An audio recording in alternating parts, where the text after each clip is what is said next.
America was built by dreamers and innovators, people like Edison, Henry Ford, and don't forget Steve Jobs, but it's the inventors and entrepreneurs around us like you that make America great.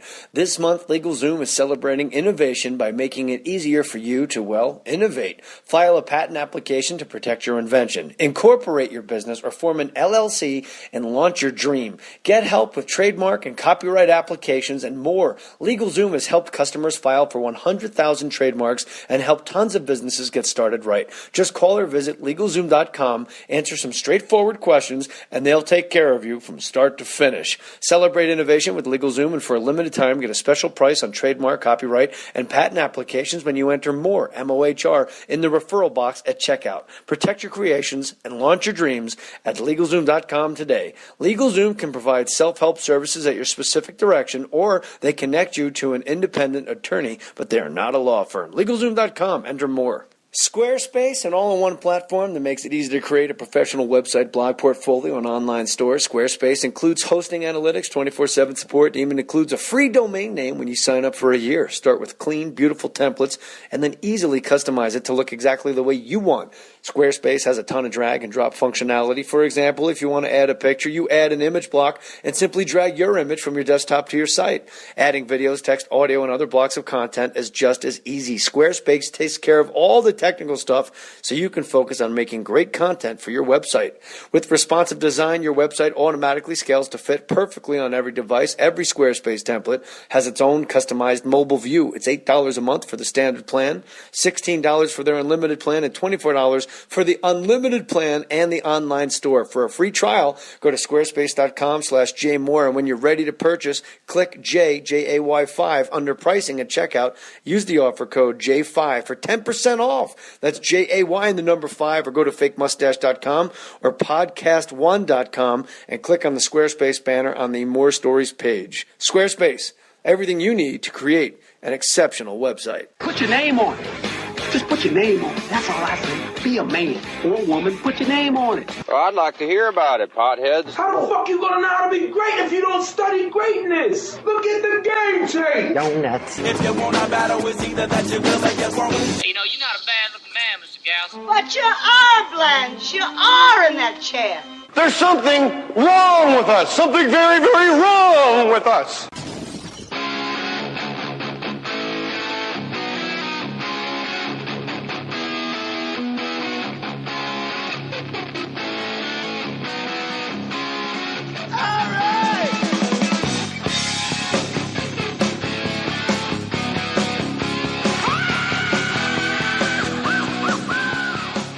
The book Maybe We'll Have You Back is hysterical. The Life of a Perennial TV Guest Star, my friend Fred Stoller. Hey, thank you, Jay. Welcome back. I really, when your friend hands you a book, it's like, oh no. Or a script. Yeah, it's a burden, I think. Oh, yeah.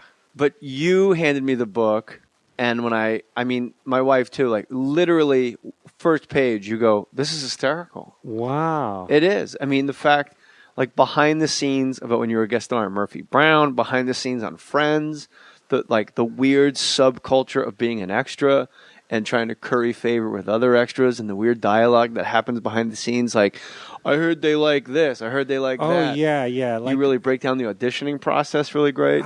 Thank you. I hope to see it. My dream would be that extras are on the set reading it because, hey, this is what you got to know, to do the thing. But, yeah, it's maddening, the desperation.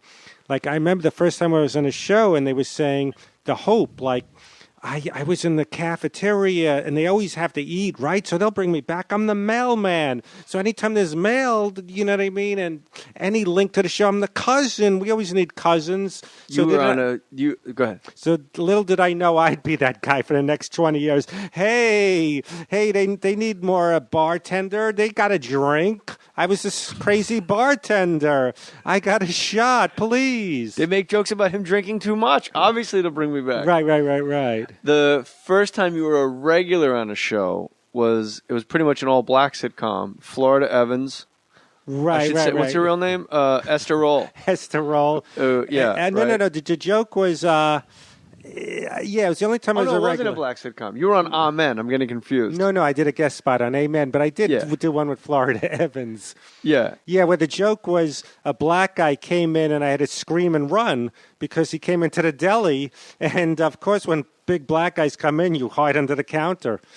And then I was so naive, and the desperation in Hollywood where I had an acting coach. You remember that?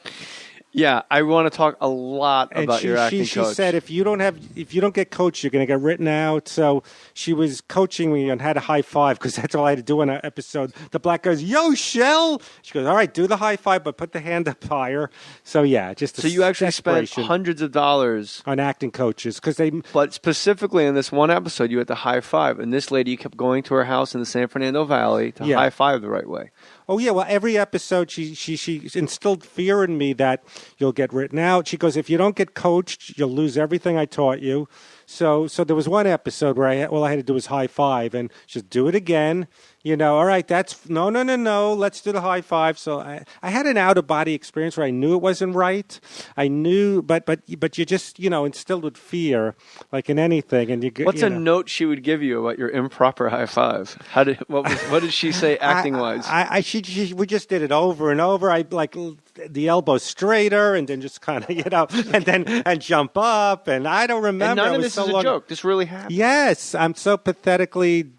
So, You're L.A. just gullible at the time and desperate. Like you said, there's a desperation. In L.A., there are so many jobs that are built on fears. Acting coaches, some managers, I love yours, but a lot of them, they're babysitters. Oh, no, you got that because of me. You know what I'm saying? So, feng shui people, it's just people want, something, and it's just, I'm doing something wrong. Buy this book. You know what I mean? And acting coaches for me, like she instilled in me that, like one time I had a date, we were playing bingo.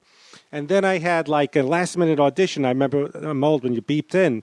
And I, oh my God. So, but how do I do an audition without getting coached? And I begged, and everyone looked at me. I was like a wild man. I left my bingo cards and the date alone and ran out to get a coaching session in. Like, this guy's giving up his bingo cards? So. Are you dating the elderly? Well, no, that was my idea.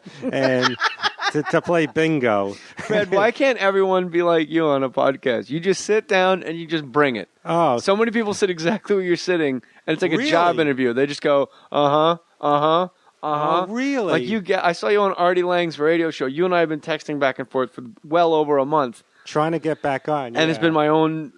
I've been very lazy about it, and I'm like, yeah, Fred, yeah. And then I saw you on Artie Lang's show, on his radio show that's also on TV, and I was like, oh my God, Fred, yeah, he's got to come back immediately. Like, you were so funny. I got all neurotic because you said you're coming back, and then you wouldn't answer my emails, and I go, did I say something to offend Jay? Did I turned down Talkin' Walkin' to be on your side? I feel I'm loyal to you. I didn't know that. Yeah. Why would you turn down anything? Just to be friends with I was nervous you'd get mad. But no. I thought, no, I'm just kidding. But I wouldn't feel right about it. I feel that like how Ray wouldn't do Leno because Letterman gave him. Oh, I can't do Leno. Yeah. They wanted him, and he just I don't know.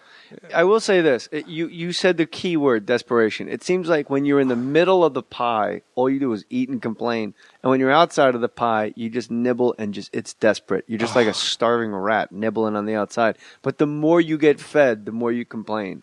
Oh my God! But when you're on the outside looking in, you have the most to complain about. But it's more maybe because there's so much ambition in your soul, and you want so much what's inside. You're willing to do whatever we're it all takes. saying, "What am I doing wrong? What should I do?" What you're saying. What am I doing wrong? When you're on the inside, when you're in the middle of the pie, eating in 360-degree increments, you're like, "What's everyone else's problem? I'm so great. Why aren't I working more? No. Why am I fat?" The best job I had. One time I was a regular on Handy Manny animation, and I was all with these animation millionaires. They go from one Handy Manny to another, and I felt so out of place. They're talking about their summer houses, their bathrooms for $40,000. Go from one Handy Manny to another. Yeah, you sound like a Jewish mom. One to another. Oh, these NBA players and their Asian girlfriends. They make a sound. They go to another. But are they happy? But all right, so they have the easiest job in the world. You don't shave or shower. Maybe I don't know. You come in, you read. Oh, Manny, I'm scared. Again, they're in. I wasn't in. And what's the one thing these millionaires who have complained about? They had one thing they complained about in animation. I don't know. Oh, movies are done by Hollywood stars. We're great. That was the one thing that they complained. What do you need? Brad Pitt. We're better. Because we're the real actors. Yeah, you don't even yeah. see our bodies. Right. But I will say one thing. Yes, sir. They complain an animation about like I said, like, oh, these are just actors. Yeah, they don't care if it's James Gandolfini. But some of these guys, they're not distinctive. They're great and talented, could do 7,000 things. But sometimes you need a Joe Pesci because he's who he is, a distinctive thing. They're not their own persona. Let's not forget that you and I was more starstruck that you were the tree on Oswald the Octopus. Oh, wow. I remember bumping you to the Grove. And you, what was the tree's name? Steve the Tree. Steve the Tree. And you, Weenie and I, best friends forever. I watched more episodes of Oswald. The Parade? The Octopus, yeah. Every episode. Oh, and, my friend said, hey, he sent you something, Dan Yacarino. Dan Yacarino, because of Fred Stoller, sent me an original copy of the book, Oswald the Octopus, on the inside, wrote to my son Meredith, all the love, a nice thing, and he signed it. And I got to tell you, that was one of the coolest gifts I've ever received in my life. Because when you're sitting with your baby, watching these things, and it's not like a shoot 'em up, like well, that's why it didn't come back, because it's not in your face. It was very sweet. Like we're just. Well, it was funny because I didn't know Jay Mohr, and I bumped into him at the Grove. He goes, "It's a wonderful show." You don't think Jay Mohr is saying the words "wonderful"? You think, hey, that's the old Jay Mohr that used to have sex with the stool on stage every night. You know when the first time I met you? No. This is a funny story. What's not laugh? Maybe we'll judge for that, Fred. All right, it's not laugh out loud, but it's humorous. It's no, whatever. I felt like at Tower Records. See, when I stopped doing stand-up, I had no social life because I couldn't go to clubs anymore. I just couldn't do it anymore. So I would do the trifecta. I listen to sample music at Tower, then go to Book Soup, then watch videos at the Tower Video, and then you were a triple threat of consuming. Of consuming. I would feel I'm interacting because I'm listening to sample music, and remember those things? Yeah. So I was getting Sinatra. I love the days. Now with iTunes, you could get anything. I fell in love with Sinatra. I was in a Korean deli in New York, and there was I have been a rover, never found a home. So I remember the old days, like Elton John's Amarina. You couldn't just, from Dog Day Afternoon, you couldn't just, what is that? You had to buy like a schmuck, or maybe I did it wrong, every Elton John till I found it. Then you fall in love with other songs. Right. And I was trying to find... Okay, so you go, dude. Oh man, I'll buy you this if you don't buy it. You were getting me to buy the Sinatra, the Rat Pack in concert. The three of them. Yeah, so it was Cafe Villa Venice. It was Sinatra, Sammy, and Dean Martin. So I was in such an awkward position because I don't know. You'd go, I'll buy it for you, and I can't go. All right, Jay, give me $30. I don't know you. So I said, I got it. You were looking at the Sinatras, and I was like, if this is really what you like, this is because not many people knew about it, and they still don't. It was 16 free shows they did for Sam Giancana because he got Dean Martin out of his contract with Jerry Lewis. So they just went up hammered every night. Right, and they were doing jokes about Sammy. Yeah, they called him Smokey. Hey, the colored guy. Whatever. Smokey the Bear. Right. And then Sammy would do impressions of people, like brilliant impressions on the second disc. I guess I did preface it funny. And then it was funny. Interesting, certainly. And then Sammy would do impressions, like brilliant impressions of like, Tony Bennett. He would do Dean. He did Frank. Lancaster, things like that. And then Frank goes, have you noticed he does his people better than he does ours? And then Sammy says, I'm a carbon copy. Like, it's all these, like, black jokes. And everyone, like, it was just freewheeling. There was no human resources. But what's great about it is it's Dean Martin comes out first, and on that CD, live at the Cafe Villa Venice, he goes, you sure are a fine little old lunch crowd. I come out first, I watch you people eat, then that other Italian and Jew come out. I know, you could But he calls them a lunch crowd. So the thing was... But think about Dean Martin opening. Like, that's crazy. And Sammy goes last. Yes, he did go last. Sinatra, they did 2 shows where Sinatra closed. He couldn't follow Sammy. Wow. So the recording... is Sinatra as a middle act. It's amazing. Well, the thing is, like I said, I didn't have the money I have now. I have money only because I don't have a mortgage or kids, so I could just get lattes and buy stupid CDs. And again, it was awkward because I can go, give me the money. So my honest assessment of that CD... Yes, sir. Excuse me. It's like a Cheech and Chong where you don't listen to it over and over. You know what I mean? It's a novelty. Oh, I listen to it over and over. Oh, really? Yeah, because it's What Kind of Fool Am I? By maybe Sammy I wasn't Davis. set. I like when he goes, maybe I didn't set the world on fire as a human being either. Wait, maybe I'm not meant to be a husband. You know, I'm a schmuck too. You know, I love when he... When they're banter, you mean? Yeah. Yeah, there's a lot of... Well, the second CD, they're just super drunk on Did stage. you ever see Old Man River? He goes, this is for Sammy's people. Yeah. Yeah. It's all jokes like that. He does that, but it's not a joke. Here's what's great. Sinatra, yeah. Here's to me what's great about that is Sammy doing "What Kind of Fool Am I" to close his set. It's just I've never heard anything like it before or since. It's incredible. And then Dean Martin. Dean Martin's known for "You're Nobody Till Somebody Loves You," but on that tour, Frank did it, and you never hear Sinatra do that song. And Dean's version of "Left My Heart in San Francisco" is so incredibly beautiful. You can actually hear the glasses tinkling from the cocktail waitresses, and some lady goes, "Oh," and he goes, "Oh, shut your goddamn mouth. You wait for that other fella to come out, you yell at him, he'll hit you with the microphone." Wow. But he's like, "The windy sea, oh, shut your goddamn, will shine." Like, he doesn't miss a beat. It's amazing. All right, how many shows were you on? If I went to Fred Wolf's IMDb page... Well, if you went to Fred Wolf's, you'd see... Fred Wolf. That's what Andy Duck does. Every time I've been to Andy Dick, hi, so you're doing that movie with Adam Sandler? If I went to Fred Willard's IMDb page... No, if I went to Fred Stoller's IMDb page... Well, that's a problem. I get a date, and they look it up, and they think I'm rich. Well, how many shows? Because... Let the listeners know. I think about 70 guest spots, maybe more. So you've been on 70 TV shows. Something like that. Well, that's the irony of my career. Like, when I would work with Matt LeBlanc on Friends, he just looked at me shaking his head in wonderment. "Man, you've been on every show. What show have you not been on?" And I said, "I've never been a regular except when I screamed from the black guy and high-fived him for 4 episodes." So it's, Hey, Sheldon, my man. Sheldon, my man, and I high-fived Now, you worked with Matt LeBlanc before Friends on Vinny and Bobby. Vinny and Bobby. Now, and you said he was super nice. He was very nice, but he did taunt me a little bit. I was skinnier than this, and he would do the thing, "Hey, I could put my hand around your arms. Hey." I once got beat up. I have ligament damage in my jaw, and all the jokes was like I was Mr. Bill. The fat guys would follow me and crush me and throw me to the side. And everybody was like construction workers. And I go, "Don't hit me in the jaw, please." And he go, "Hey, Fred, how's your jaw? How's your jaw?" So he's a good guy. He sounds great. Yeah. This is going back to your acting coach that bled you, and Yes. she was obviously a vampire. She wasn't the Yes. real deal. Those who can do, those who can't teach. There are actual... Well, she had an acting career, but then she was in a Laverne and Shirley, and they cut her out because she was too funny, and then she quit. That was the story. Yeah, that's like every athlete that goes, "Then I blew my knee out." Like, there's never an athlete that goes, "I just wasn't good enough at that level." This is what I love that you wrote. And you wrote this entire book? You never ghostwriter? No. I had one guy. I had a first version, and a friend of mine, great guy, he's thanked in it, said, "Slow down and tell the story." Any of you writers out there, that's great writing, because they was go, "Hey, I've been on lots of shows." Wait. So he.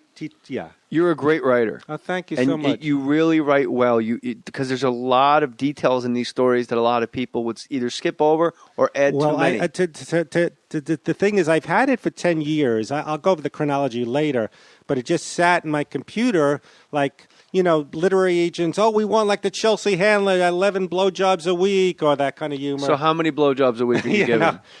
Those kind of the women being racy and, Until they get on this podcast, they don't say a goddamn thing. Oh, yeah. It's unbelievable. Norm, did you hear what Norm said? He was like... he said Chelsea Handler performed somewhere at some comedy club, and the guy was really mad. He goes, "She didn't fuck any of us. She did all those jokes." Because I don't get that. Oh, my God. But what was the question? I was going to tell you what a good writer you are, and I was going to give an example to the listener. When you finally stopped with the acting coach, this is a simple, quick thing I'll read. Sure. I love this. And I was like, look, you can see I dog-eared the page. I was like, perfect about acting teachers. Some of you guys are out there actually going to acting teachers, and if it's working for you, great. But for Fred's not a confrontational guy. So for you to break it off, it must have really, this is what I love. Real quick. There was no ugly confrontation when I broke it off. I just stopped calling, and thankfully, she didn't track me down to ask why. I told myself that it just wasn't worth it. I had decided that auditions were also arbitrary anyway. that it made as much sense as paying someone to coach you on how to pull the lever on a slot machine. Thank you. No Ghost That's Rider amazing. with that. Thank you. That's exact. There's no rhyme or reason to why you get a part aside from being prepared, which is all you can do is be completely prepared. They either want you or they don't. Well, yeah, it took me a while because some people suck. Don't get me wrong. No. But you're either the guy or not. You could be the greatest actor, but like I said, I'm not going to be in Law and Order as a tough butcher or a DA. I could get all the training, Your Honor. You know what I mean? Yeah. You got to look like some red-faced Irish guy. I'm not going to be. I could get all the training. I'm not going to be. You tried to play. I'm not What going to was be the on show? Dennis Leary as a commander. You mix, get over there. We're going to put out fires, and the coloreds, they don't do shit. I could coach. What was your Dennis Leary rescue story me. You wanted to tell me? I can't now. Oh, you can't you really? Just said it's Dennis Leary. All I wanted, I did a show. What was your story about Dennis Miller you wanted to say just now? No, I did a show. I wanted to Come say on, Fred Wolf. they were Tell saying us your you're Dennis really Miller nice, story. and the three that weren't nice was Dennis Leary, one of the true truckers of comedy, and Van Morrison. I've never heard a nice thing about Van Morrison. Have you? I always get compared to him. That's my barometer. No. Fred Moondance Stoller. In Hollywood, it's so warped that, there was a girl in my acting class. She was a model, but I thought she seems to get me. Turned out she was going out with Nicolas Cage and Kiefer Sutherland. Before that, Nicolas Cage. That's always the chronology. Nicolas Cage, Kiefer Sutherland, Fred Stoller. I dated one woman, and we had 2 dates. But before me, she was at Harry Dean Stanton and Ed Begley Jr. It's just so random. You know what I'm saying? The Hollywood. That's really random. Yes. Me, Ed Begley Jr., and every woman's done all three of us. It is true. My wife, too. It's awkward when Harry Dean Stanton, and Ed Begley Jr. come over at the same time. Yeah. My wife gets that look in her eye like, uh-oh. It's just, yes. I want to ask you, because this was like super crazy stuff as a kid. Your mom wouldn't let you play with army men because she called them dolls. And she sort of like, she almost made you like feel effeminate for doing manly things. Oh, yeah. Like they're fucking army men, and she's like, you can't be playing with dollies. They're dolls, and she would throw them out when I went to camp. And then what would you wind up playing with? Clothespins. I would take clothespins and make them fight. And you wonder why you're an actor. Like, this is brilliant. And did each clothespin have a rank and name that you memorized? Did you draw on them? I kind of knew who they were and stuff, and I'd be sitting on the floor on my stomach. Yeah, like... You'd sit on your stomach? I guess, or... That helicopter's... That's not a helicopter, that's applause. After my funny sitting... Matty Boy said, hog-tied. Sit on my stomach, hog-tied. No, she threw out... But tell us about your imaginary basketball league you made up. This isn't this fast... Look, I scratched this is the most crazy thing in the world that I'm obsessed with. I guess I could analyze it now, but I used to take, I guess I'm pre-Nerf. I would take a coat hanger, like a basketball hoop, shove it in the door so it stayed there, and take a bowl of socks.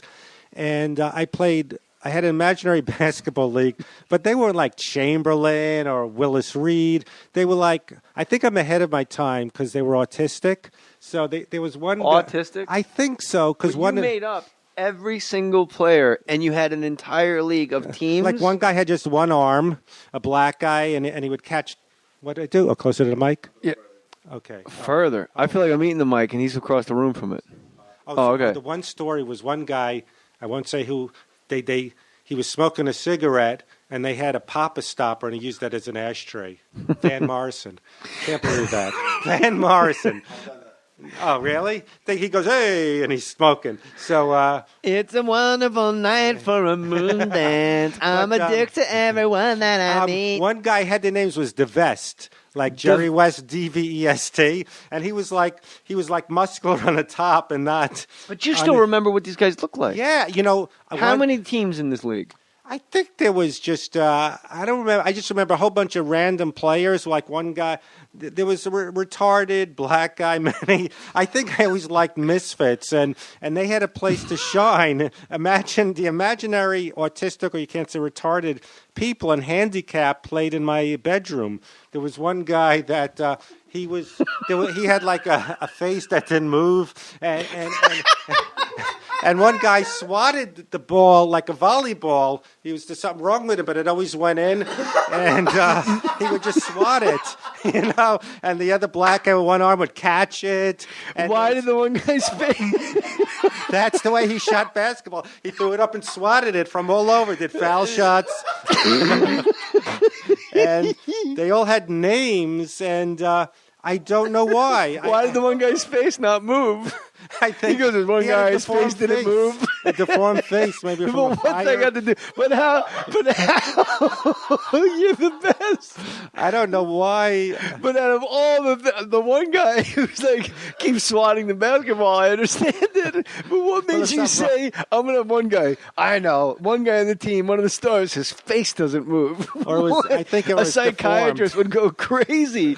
I remember. This down. Have you talked about this in therapy? Well, no. This is. I remember. Jesus. Wow. I'd love what to was the guy whose face didn't move? What was his name? Globalo.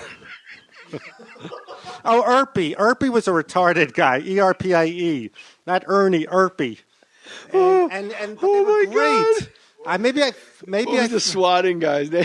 I think Globalo. Globalo? Yeah, like Erpie. Yeah, Erpie. I think I felt I was retarded. Erpie was the, as you put it, retarded black man, and the guy whose face didn't move was Globalo. Yes. Oh, I forgot there was the vest. Now that I think I'm not that like Jerry West, DVEST. No, we got it. No, maybe I think maybe I was not that creative. It was a little bit off from Jerry West. Fred, this is fucking creative. You don't tap out of me now. Again, I don't know why I did it back then, but that's just who I related to. Well, you read the part that the actors who inspired me. What was his name? Who? The guy. Erpie, ERPIE. Erpie. And do you remember the names of the teams? That I don't remember. I think they just were. I remember it's really weird because when you play imaginary basketball, there's a foul. So so you do a foul shot from 3 feet away. Like, how do you differentiate a foul? And you probably did you announce the games as well? I think in my head, my mother would just shake her head, and she'd hear jumping up and down. Erpie from the foul line. It's a 1-on-1 situation. But, rims out. I once saw a black guy rebound Globalo. A grown man, what like Globalo would look like, not Globalo. The other one. I thought.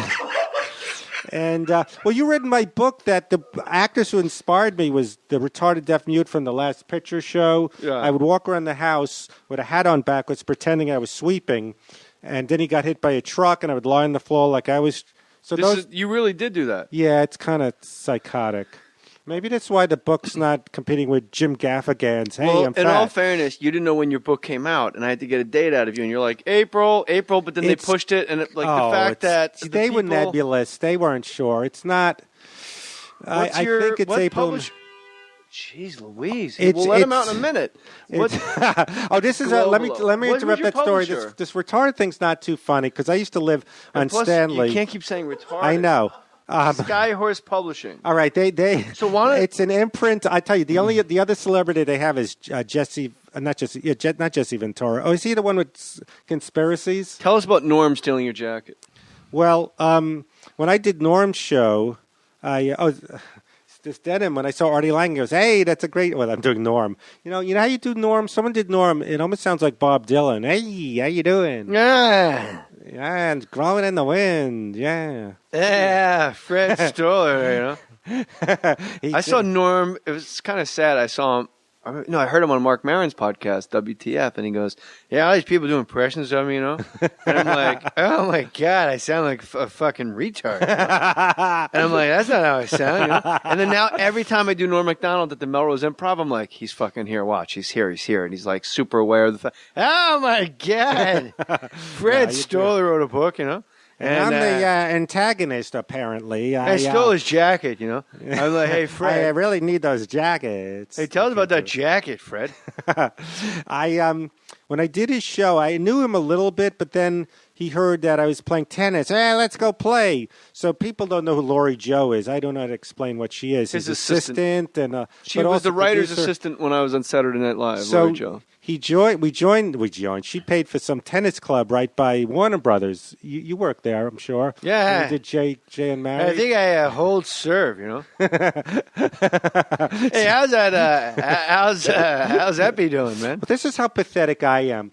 I fantasized being on this podcast. Herpy. And fantasize Jay doing Colin Quinn going, yeah, Stoller's got a book. Him, Leon Roth, and Philip. Yeah, Stoller. That's what we want to read. Philip, Hey, Fred, why don't you just tell everybody how Norm took your jacket? just real literature. Oh, You just Stoller. keep going around in circles instead of telling everybody. Jay's like, tell us about how Norm stole your jacket. And it's like 10 minutes later, you're like, yeah, tennis club. Okay, yeah, what is he talking about? I don't need to tell a whole Like tennis Yakim story. Noah is in the corner going, even I don't like tennis as much. Jesus, Fred. So basically, all right, long story short, as the late Warren Thomas would say. Too it's late. Too late for that. I like how you credit that one guy, Warren Thomas, like that was his. No one else? Nobody, no, only people that age and younger. Well, he's the one who I learned that from. Okay, so Lori would pick us up, and I left the jacket in a car. He didn't go premeditated. I'm going to steal that denim jacket. It looks nice, but I left it there, and I didn't have the money now. Now I wouldn't care about buying Sinatra recommendations, denim jackets. So he said, Norm, I said, Norm, I want my my denim jacket. Yeah, you and that jacket. I go, Norm, it's a new jacket. That's not new. And he just, he would taunt me. I go, Norm, yeah, that's a shitty jacket. So I made it, and I was supposed to. Wait, so why does he have your jacket? I'm confused. Lori would pick us up and play tennis. Right. So, so I left it there because it got hot. We were in playing tennis or in her car? I guess in a car. And then he just assumed it was his, or absconded she with it, took yeah. it. Yeah, he didn't go, ooh, a jacket. Right, like a but cartoon. then every time you asked for it, he just completely downplayed it like you were... He'd go, I'd wave his hand in disgust. You and that jacket. Fred and his jacket, Yeah. Now, why do you want that jacket? So really? Yeah. He was a bit of a bully. He would taunt me. You know what I always say with Norm? He wanted to be like how Stern had, Larry, the mentally challenged guy, because you can't say, what? Yeah. Hey, elephant schmuck, Rippy boy, and Lori was Robin. Wait, laughing. is this one of your basketball leagues, or is this? I can't. This is the expansion team. That's funny. They can't get on the regular mentally challenged team. Mr. Rippy and Elephant Schlong. Well, again, a plug for my book. Why I want the book. The name of the book, my friends, is Maybe We'll Have You Back, and it's by our friend Fred Stoller. How about this, Fred? I love people in the D League that go to Europe, that get 10-day contracts. Those are my favorite to root for. You're the 10-day contract of acting. Yes. So that's why I'm like... But now you got a guy like on the Houston Rockets. There's a kid, Patrick Beverly, played in Russia last year, D-leaguer. Gaudelak was on the Lakers this year. He was a D-leaguer. Now... The tide is turning for guys like you. Yeah, Europe. But yeah, I feel sorry for a guy like that guy in Boston who lost all his money. He's in the D League. They're not gonna. Darryl Strawberry. Fab Mello? No. What's his name? He talk like this. You did an impression of him. He won a championship with Miami. He lost all his money. Kenny Walker. No, Kenny something. What? What's his name? I don't know. He won a championship Boston. in Miami. Yeah, Shaquille O'Neal. No, he was. You did impressions. Him and Pierce did great on Boston. Ray Allen? No, Kenny. Not Kenny Skywalker. Kenny Anderson. Something like that. How did I do an impression of a Celtic? Well, no. Now he's on. He was on Miami when but he won the you said I championship. did an impression of him. Yeah, because they talk like this. A black guy. Tracy Morgan. No, I love the Celtics. He was Louis Guzman. He lost all his money. I prefer the Heat to the Celtics. He has a drinking problem. Mo Vaughn. I don't do an impression of him. Are you talking about Antoine Walker? Yes. Okay. I've never done an impression. I've never heard the man speak in my life. the last time I was here. Go to the game tape. Wow, Fred. The name of the book is We'll Have You Back. Go to Amazon to buy it. Listen, the Grove and stuff. Well, yeah, but I don't get a kickback. Look, I'm trying to work both of us out. Go, because this is a digital medium. Yes. Right now, people are listening on their computers. Exactly. They can just open jmohr.com and click on the Amazon banner, and you can buy Fred's book, Maybe We'll Have You Back. I'm telling you guys, I don't steer you wrong. This is the deal. This book is hilarious. If you really want behind-the-scenes stuff, and this is a friend of ours, Chris Hogue wrote, Hey, JJ, I just bought an Akron tablet headset mount for this weekend when my 310-month-old wife and my 17-month-old daughter and me, 365 months, are making the ridiculously long trip to Columbus, Ohio from Dayton, a whopping 1 hour and 15 minutes, so that my daughter can watch Tangled without being able to touch the iPad and destroy it. Thanks, I couldn't have done it without you. P.S. My sister-in-law's Amazon Prime account so I can get free fast shipping, so thanks to her as well. Chris Hogue. P.P.S. If you read this on the podcast, which is highly unlikely, my last name is pronounced like Vogue, but Hogue. Hey, right. Chris Hogue, you just got it, my man. Thank you very much for joining us. It's a small publisher, and I had to pay for my book tour. There's a book on tape. You had to pay for your book tour. Oh, the book tour was New York. And San Diego, I'm going to be at Warworks the 21st. Of May. What's Warworks? Isn't that a game room? I'll be next to the Donkey Kong Jr. It's what's Warworks? I think it's a bookstore. It has to be. Fred, you have to know more than this about your own life. I'm sorry. You can memorize basketball players' names you created, but when I asked you when your book came out, you're like, I don't know. Where's your book tour? Warworks or something? In La Jolla. And the 20th at the Why would you name Meltdown. a bookstore Warworks? There, you'll see. There is one. I'm doing a thing. This might be interesting. You know, I'm not quite coming back to stand-up, but I'm doing a night called Fred Stoller and the Guest Stars of Comedy, where I'm going to have other guys like Jim Turner, Larry Hankin, who are guest star guys like me, and tell stories like this, and then maybe they could buy the book and I'll sign it after at the Nerdist Meltdown the 20th of June. I have that memorized. Okay, good. Yeah. Warworks is a faucet company. Oh, no, that's Waterworks. I typed it in wrong. Sorry. You are going to be, when are you going to be at Nerdist? June 20th. Yes. Okay. And there'll be other, Larry Hankin, who played Kramer in the show on Seinfeld. He was just on Breaking Bad. I listened to your thing. I disagree about season 5 of The Wire. I didn't like the newsroom stuff. I've listened to you. I hated it. What was your favorite season of The Wire? Maybe the school year, but that was my favorite. Got so depressed. I don't want to give it away. It's over, Fred. No, the people who, like me, caught up last year. But with that kid... Yeah, but literally it's... so... Because it was so... Dookie, Pookie, whatever it is? The smelly one. The kid that was really doing well, and they firebombed his house. Oh, and, yeah. Oh, goosebumps. I fell in love with Cuddy. Oh, man. Yeah. Cuddy and that guy that did the Amsterdam. Those... I hate McNulty. He kept getting laid too much. I got tired of him. You, on Murphy Brown, I don't think people realize the size of the shows you've been on. You were on these shows. It wasn't like they were on their way out and they just brought guys on for fun. Like when you were on Friends, you were the schmucky, as you put it. What were you? Schmucky waiter, yes. Yeah. And then you were on Murphy Brown. Murphy Brown was bigger than Friends. There's no show on. Oh, yeah, because it was culturally... Oh, yeah. I mean, Dan Quayle. Yes. Like when the vice president... that was so legendary at the time. An unwed mother... No, she adopted a kid.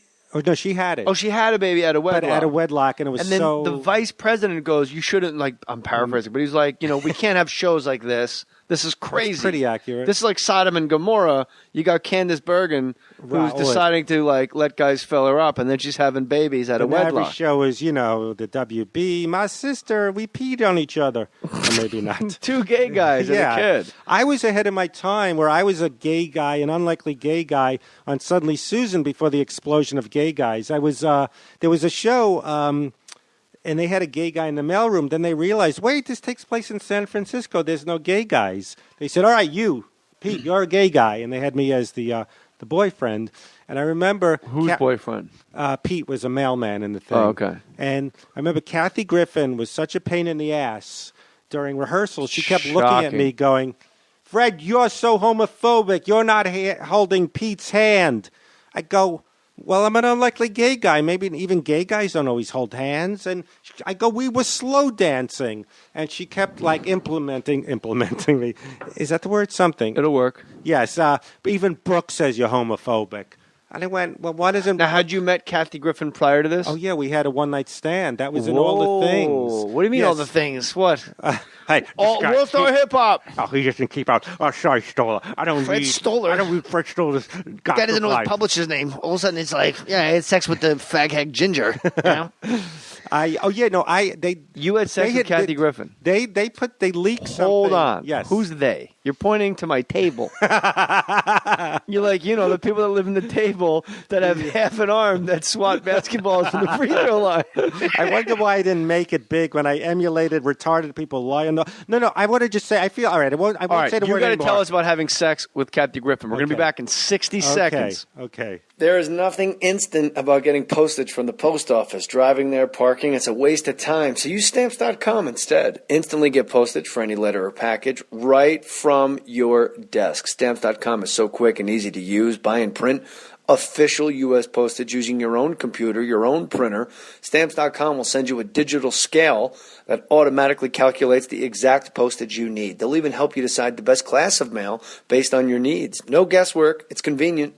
Take care of your mailing and shipping whenever you need to, 24/7, right from your desk. You will never have to go to the post office again. I use Stamps.com. You should too. Right now, use my last name, Mohr, M-O-H-R, for this special offer. $110 bonus offer, no risk there. Includes a digital scale and up to $55 free postage. Don't wait.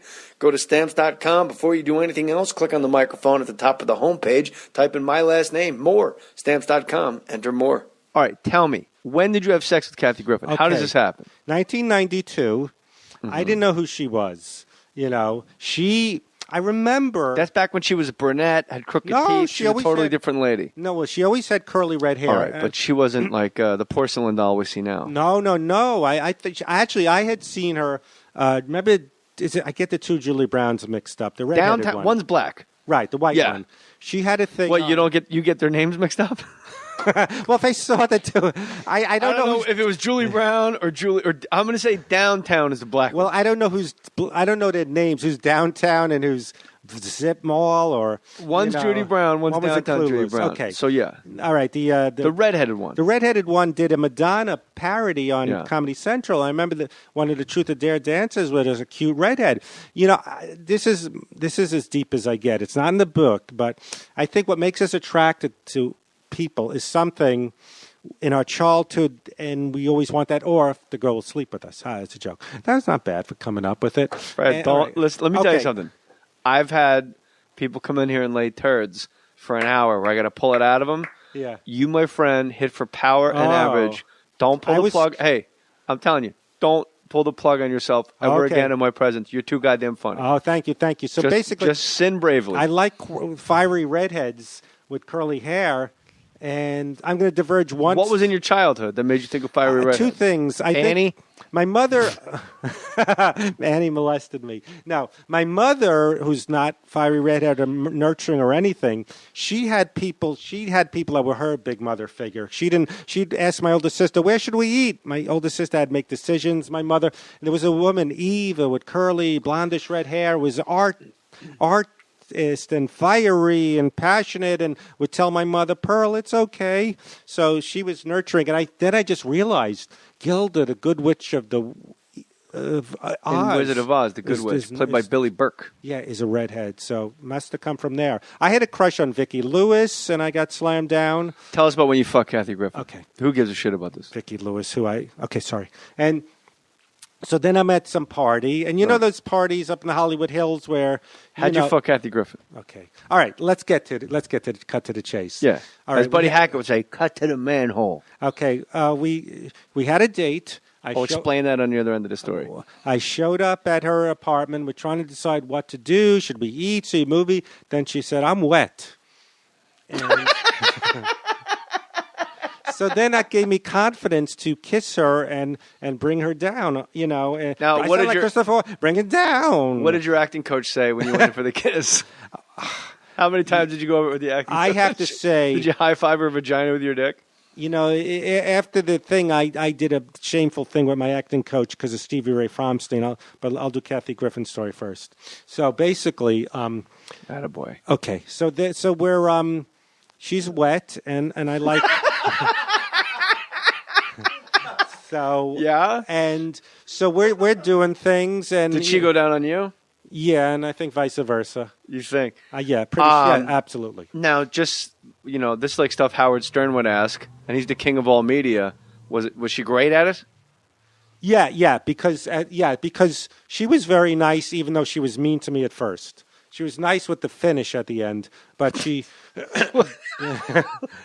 but in the interim with the finish, she did a Lutz. What do you mean nice? She stuck the landing. Yeah. Wait, so when you were on Suddenly Susan, that was after she had blown you and you had sex with her? Kind of an asshole to me. But you had sex with her. Well, in fairness to Kathy Griffin, I was trying with a condom. All right, and I told. Could I quote a Norm line? I don't care what you do. Okay, I said, I'm not good with condoms. I said, I'm old. I was before AIDS was invented. I said by accident. Goes, yeah, the worst invention by Gerald AIDS. That's what Norm said. Gerald AIDS, he invented the worst thing. So anyway, I was trying, and I'm hit or miss with condoms. And I don't. What do you mean hit or miss? Meaning sometimes you push. They go, come on, can't you do it? And then so. What are you talking about? Hit or miss? Like you can't get an erection for a condom? No, I get an erection, and you go, all right, and you put it on, and you're erect. And I'm like, they can't see I'm acting this out. No, it's fine. But then you push, and it doesn't stay erect because the wetness may have went away now that I think of it. Because when they're really wet, she was wet at first, but then when you... I feel like I'm on acid. The wetness. This is a total fucking... Not now, not never. But you no know... way. You know what I'm saying? When they're really slippery... condom, but I can't stay erect when you're pushing hard. So you were come see, come saw. You did things where you try, you rest. Let's try another condom. You try again, and I'm erect. But then after some pushing, so it could be. That's Kathy barking in the background. Joke all right, some of them could miss. If ever I needed somebody to be a door-to-door salesman, right during the middle of that explanation. So you had sex with her, then you were on Suddenly Susan with her. I guess I'm saying not. Yeah, I didn't put. I would have liked to have. So at any moment, you could just say to her, like, "Well, if I'm such a jerk, why did you have sex with me?" So she's really being brave about it. Well, you shouldn't shit talk people that you let see your asshole. We were sitting there. Oh, actually, when she's lying on his stomach. Naked, and I like looking at naked asses. And I'm looking at him, and she goes, "Stop looking at my ass. I love asses." And so she said, "Stop looking at my ass." She yelled, and then she wanted to hit me in the face because she just saw a TV movie where it sounds like they're playing marbles. Come on, don't stop. So she saw a TV movie where a woman battered her husband, and she said, "Hey, that's a good idea." She goes, "Could I hit you?" And I'd love to hit men. Because I saw a TV movie. While you were having sex with her? No. To be fair, these papers that ran with this article said she wanted to hit me during sex. It was when we were resting. What papers? Well, the Huffington Post did a little excerpt of my disastrous one-night stand with Kathy Griffin. Other things picked it up. You son of a bitch. You wrote an article about your one-night stand with Kathy Griffin, and you're like, I don't know how they got a hold of it. No. They did an excerpt of the book. This is in the book. Oh, okay. And then other people took it as, like Andrew Breitbart, who died, but he has a conservative thing. Mm-hmm. They took it at Kathy Griffin wanted to hit actor repeatedly in the face during sex. It wasn't repeatedly. It wasn't during sex. She just asked closed once. fist, open palm. No, she wasn't specific. And then I said, "Why?" She goes, "I have hostility towards men." I go, "Why?" She goes, "They rape, they go to strip clubs, and they see porno." And I said, "I only do 2 out of those 3." and so basically, this is. Someone was reading the book, like the galley. I'm learning these words, and then the galley is when it's a weird word. Yes, because it doesn't really make sense, and the process doesn't make sense. The galley is when there's an it's basically your book, but they just haven't put a binder on it. It's literally somebody just sits there flipping pages and just turning them over like they're in the 1600s. Right. There's no glue and binder, and they just call that the galley. So, and it's the final checking everything to make sure everything's spelled right. This woman was reading the Kathy Griffin part, and then I actually went on a date with her to my birthday, and she was going, "Why am I here? Why am I with these people? I'm usually..." Your date was? No, Kathy was. Oh. And someone asked the question, after that disastrous one-night stand, why did you have another date with her? I go, "That's a good question." Yeah, why did I go? And she wanted to leave. She goes, we're not a couple. And she left. And, yeah. So she was super mean. Yes. You know what she did that hurts me the most? But I guess you won in the end because I have the you let article. her punch you in the face and you stared at her naked ass. Yeah. You know what she did that hurt me the most? Tell me, love. Someone from Ruffles or Fritos, I forgot, wanted to do a commercial, and they liked me. They wanted me to play her boyfriend. So I auditioned. Oh, we love you. We love you. Then my agent calls me up, said, oh, Kathy wants a more macho boyfriend. So Kathy nixed me, you know, like, God forbid, a guy she's had basically sex with in this should not, on a commercial, you know what I'm saying? Like, be seen with her in a commercial. You were on Dharma and Greg? Yes. Go ahead. I think yeah, you know, when he did Letterman, his impression, you know, who's really great? Greg. You know, Norm doing Letterman. What was the so Norm took your jacket is the whole story, but then it's like a 19-page chapter. You're like, yeah, he took my jacket. No, other people. No, that's a chapter about bullies. About like Caroline Ray was kind of a jerk. People on Sabrina. That was a chapter where I stand up for myself. So Norm, you worked with the chimpanzee in Barry. Yes. His name was Barry. Yes, there's a chapter about writing on Seinfeld. That was on Seinfeld, right? Yeah. He's just holding up the times. Don't worry. Okay. Excuse me. There was actually I got the book because my Kindle single did well, and it got me a book agent. You know, my Seinfeld year, and so you know when you write, Jerry and Larry changed lots of names for some reason, and I had the monkey's name was Mitchell, and they changed it to Barry. All right, that's a better monkey name. But that happens all the time. Like at the end of, Frasier, it'll be, and Michael is Zippy. Right. Like they actually changed the dog's name. It's really bizarre. Yeah. People may have seen you on Dumb and Dumber, right? The phone booth scene. And you got punched out. Yes. Okay. Who was by far and large the absolute biggest asshole you ever worked with? Where you just, to this day, you lay in bed and go, who acts like that? You know, I didn't have such horror stories. I had coldness. It was more producers that... Kathy Griffin? She was kind of, yeah. She was Caroline Ray a little bit. Not like a diva crazy. I came back first I was on Sabrina as like I was a butler. Then I was Warning Then Man. you play like a bellman on like Wizards of Waverly Place. You keep your jobs. You started as a sandwich maker. What were you on Amen? You were a biker. Yeah, I was 30 pounds skinny of of this, and I wore a tank top, and that was the joke that I was on. I like that you got acting advice by Ogre from Revenge of the Nerds. Well, that's when I dumped my my acting coach because she gave me all these notes, and I was terrible at the table read. He goes, "Dude, you're much funnier. Just say the words." The listener should know. The joke is Caroline Ray wasn't that bad, by the way. No, she's just nice. said something. I've nasty. always gotten along nice with her.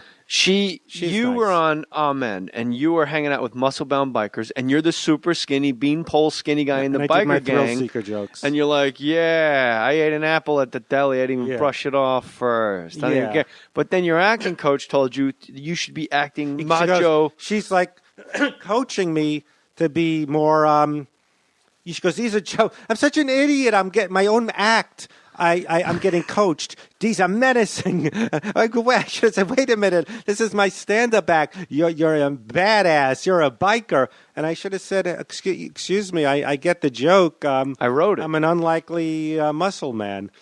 I did something really... Well, hold on. So you go in, and you're on Amen. And then you do, what is it, just a table read? And now you're doing like, yeah, I'm going to get you. Hey, I'm a tough guy. But not even as a joke. Like you were actually trying to act like a tough guy. And Ogre, the guy that goes, nerds. Yes. Tell me to take it down a notch. Ogre told him to dial it back. But that made you feel good. Yeah, because I go, wait a minute, just trust your instinct. You know who else helped me? But it also makes you feel bad because it's Ogre from Revenge of the Nerds. Well, I making his eye go crooked. You need to take it down a notch. I remember when I was on Friends, I don't know what I did, but Matt LeBlanc said, she goes, no, too sitcom-y. And I should have said, but aren't we on a sitcom? Yeah, not to him. When you watch those old sitcoms, and I mean all old sitcoms, I'm including MASH. Less so. But it's amazing how nothing 10 years after it's been on the air, when you go back and look at the reruns, are funny at all. And in like the clothing throws you off. like the weird shirts on old Seinfeld, and everybody has like kind of a mullet, and you're like, right? Why is everybody screaming? This is awful. Every show, but I will say, with the exception of black shows like Jefferson, Sanford and Son, to me those are always funny. Yeah. Old like 70s, 80s black shows. Well, I grew up, excuse me, watching them. Drink some water. You sound like Pat O'Brien. There wasn't. They didn't have this. UPN stuff where black people watch this, Moesha, and white people watch Friends. I love Grady. He was one of my favorites. You remember Grady? I love Grady. You ever listen to Ron? He could have been Fez? a coach in my basketball league. Yes. Because there weren't people like Grady. No. Do you ever listen to Ron and Fez on satellite radio? Who? Oh, exactly. So, no. I don't have satellite. Ron and Fez were in, it's great. It's my favorite radio show on Opie and Anthony, same channel. Like my all-time favorite. I was explaining to him on Opie and Anthony, you doing Ricky Gervais and Louis C.K. Louis, you're so funny. I'm just a fucking guy that's here, and I'm sitting in the chair in my fucking face and gut, and I'm an asshole that shits after I put it in one hole, and it comes out the other with shit under me, and I wipe it, and I do it again the next day as a fucking thing. Fucking shitty asshole babies.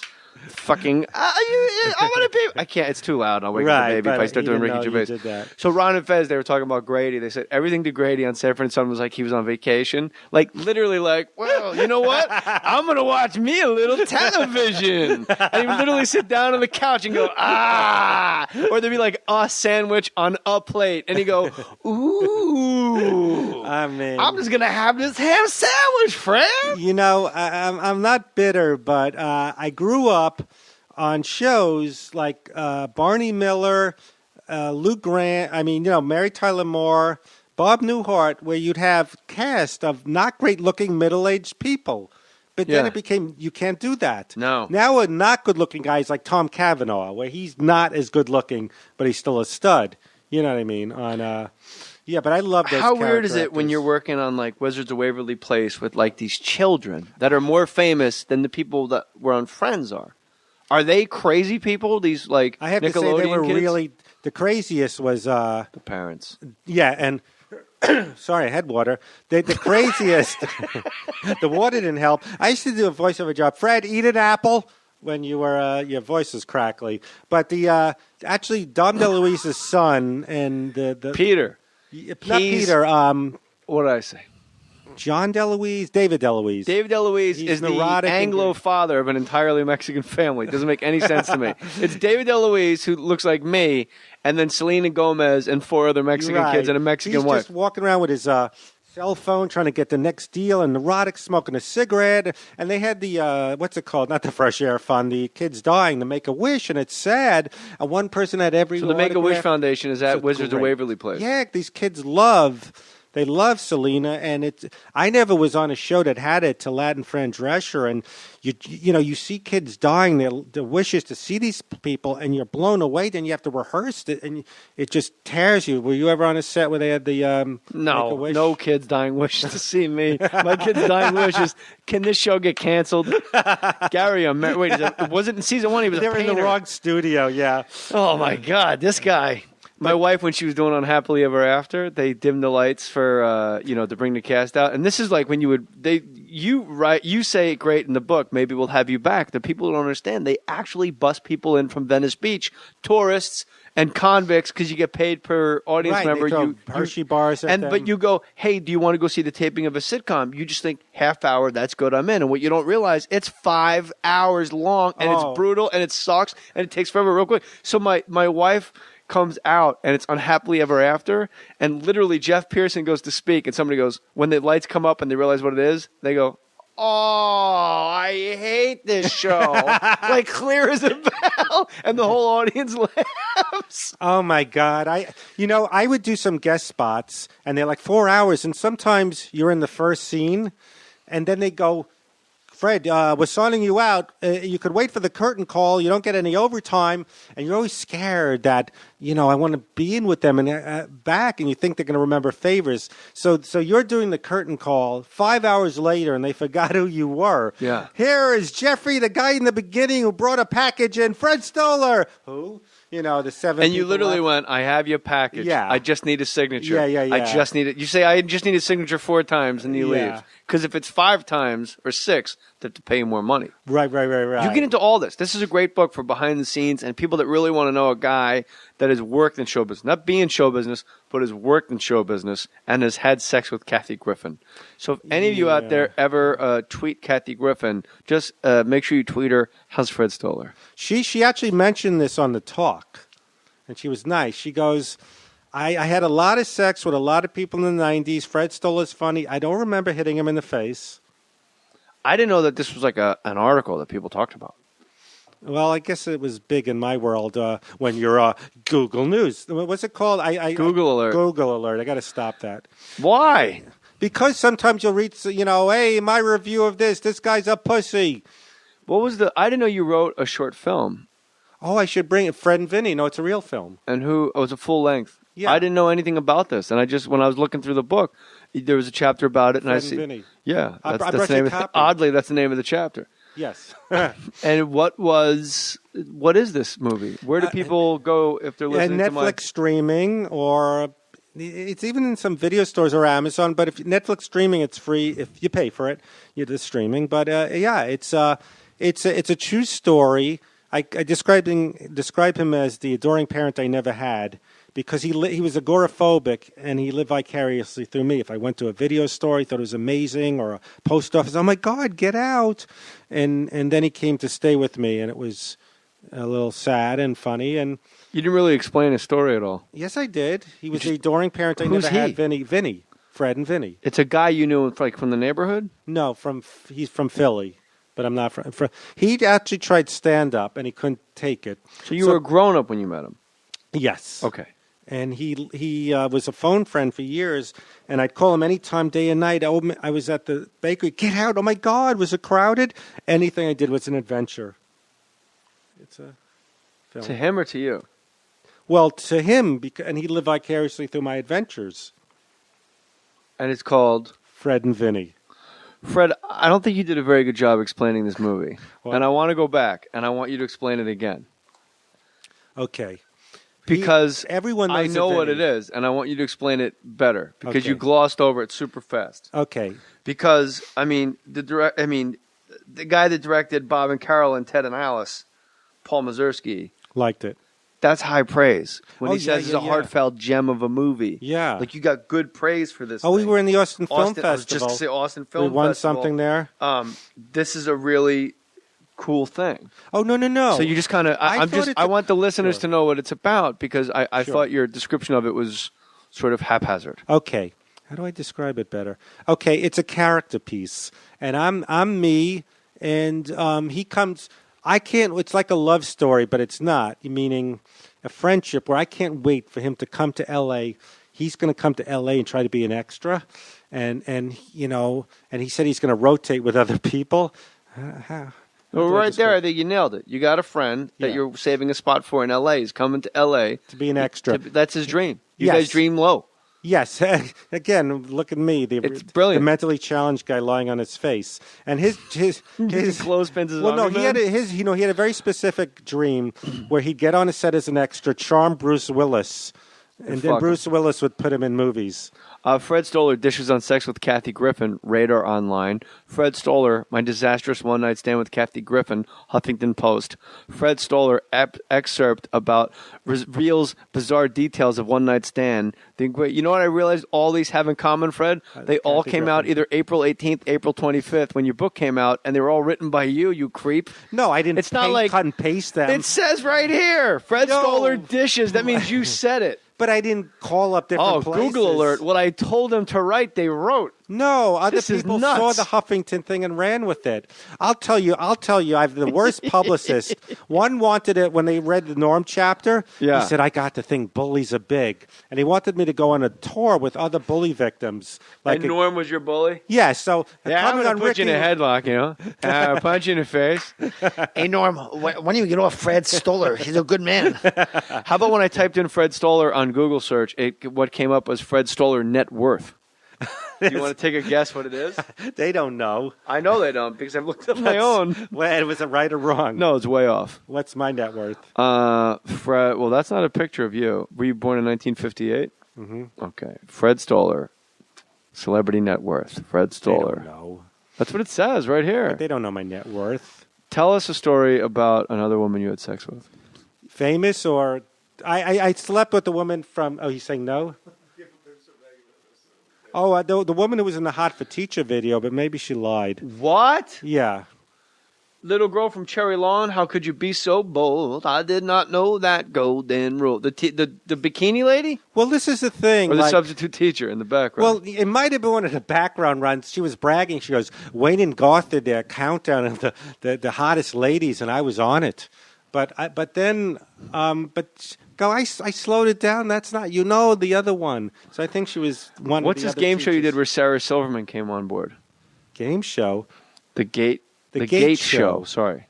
With Fred Stoller. Sarah Yes. Silverman, Comedy Central web original. I tried doing this thing where I had a show called The Gate Show where I'm a delusional host, and I think I have a talk show, and I work at a Hollywood guard gate booth, and when celebrities pull in, I interview them. That's a very funny idea. And I did 4 of them, and she did me a favor, and I did something.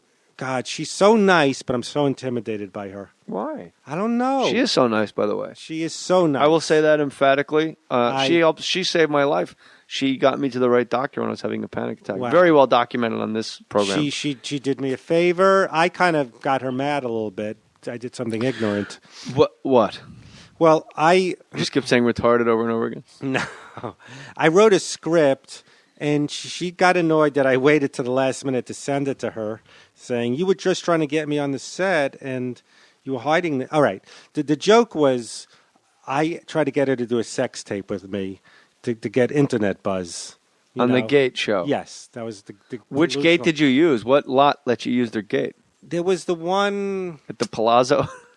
An apartment complex gate? I did this thing, I think, somewhere on Oceanside Boulevard or something. But it wasn't like a studio. It wasn't like Paramount. No, these guys built the guard booth, and we did a few of them.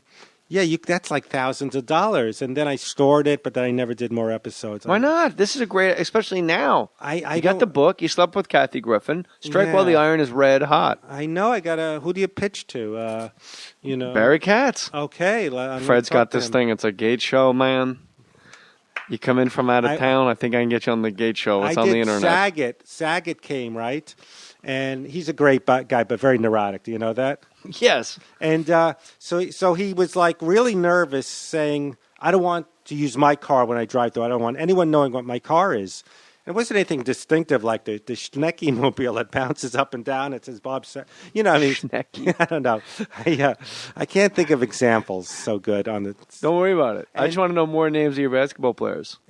And review them for me. It's so long ago. Just say the ones you said already. One guy had a frozen Irby, face. DeVest, Irby. Globalo. Hold on. Irby had a frozen face, right?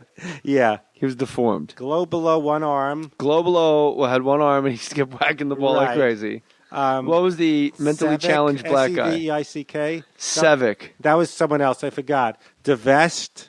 That was the black guy that yes. was retarded. Yes. Okay. And you were you coach as well? I was just living through them.